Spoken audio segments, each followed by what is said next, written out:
In this question, we're provided with a graph that shows the potential energy profile for a chemical reaction. So looking at our profile, we have potential energy in kilojoules per mole of reaction on the y-axis and reaction progress on the x-axis.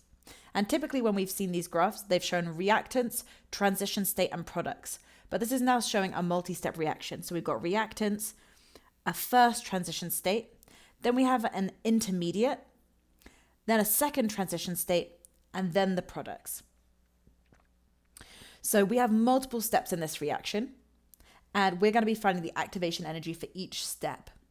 So remember, activation energy is the energy needed to get the reaction started. So for transition state 1, we start with our reactants, which are already at 20 kilojoules per mole, and we have to get all the way up to our transition state, which is at 70 kilojoules per mole. So we need to get from 20 to 70.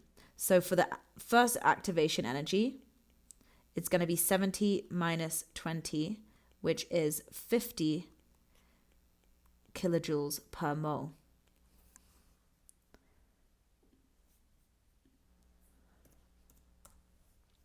Then for the second step, we're at this intermediate now.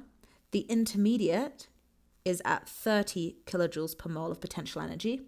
Then we need to get up to that second transition state, which is at 60 kilojoules per mole of energy.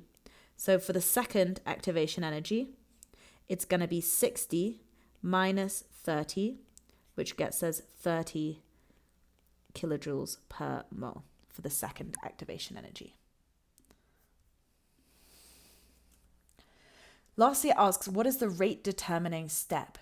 So the rate determining step, that is the slow step in our reaction.